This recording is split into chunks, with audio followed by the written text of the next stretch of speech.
أردا جولر ميسي تركيا الذي قتل طموح برشلونة.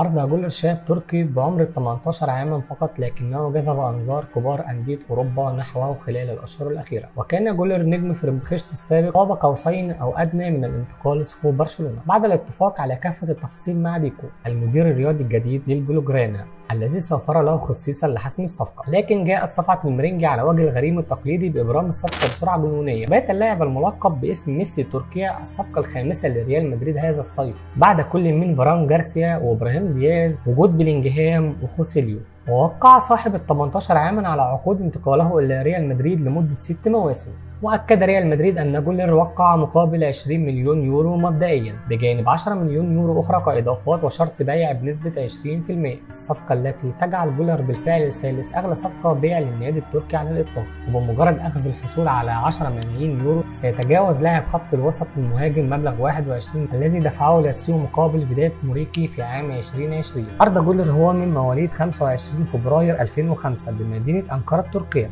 بدأ مسيرته في نادي جنتشرالر ليجي في بلدته عام 2014 قبل أن ينضم لصفوف فرنشبخت عام 2019. ويجيد جولر اللعب كخط وسط وصانع ألعاب وجناح أيمن ويلعب بالقدم اليسرى ومبدع بمهاراته الكبيرة وقدرته على تسديد الكرات الثابتة. لذلك أطلق عليه الإعلام المحلي لقب ميسي تركيا.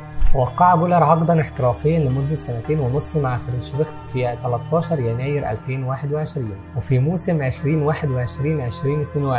ظهر جولر لأول مرة كلاعب بديل في مباراة فريقه فرنشبخت أمام نادي هلسنكي الفنلندي في الجولة التمهيدية لمسابقة الدوري الأوروبي للأندية في 19 أغسطس 2021. وانتهت بفوز فريقه بهدف نظيف. وبعد 3 أيام فقط من تلك المباراة ظهر جولر في أول مباراة له بالدوري التركي الممتاز وصنع هدفا في الدقيقة 89 ليهدف الفوز لفريقه. وفي مارس 2022 أصبح جولر أصغر هداف في تاريخ الدوري التركي الممتاز. وبحلول مايو 2022 سجل جولر 3 أهداف وقدم 3 تمريرات حاسمة في 255 دقيقة فقط. وفي 17 من ذات الشهر 2022 أعلن فرنبخشت أنه قد وقع مع النجم الصاعد عقدا لمدة 3 مواسم. في بداية موسم 2022-2023 بعد رحيل مسعود أوزيل تم منح جولر رقم 10 وهو رقم يحمل قيمة كبيرة لجماهير فرنبخشت حيث يعتبر رقما خاصا لأسطورة النادي أليكس دي سوزا. بارك جولر في أول مباراة له في الموسم أمام قاسم باشا وسجل هدفين في 21 دقيقة من اللعب. في 3 نوفمبر 2022 سجل أول هدف له في المسابقات الأوروبية وقدم أيضا تمريرة حاسمة في فوز فريقه 2-0 على دينامو كييف في مرحلة المجموعات بالدوري الأوروبي. قاد جولر فريقه للتتويج بكأس تركيا لموسم 2022-2023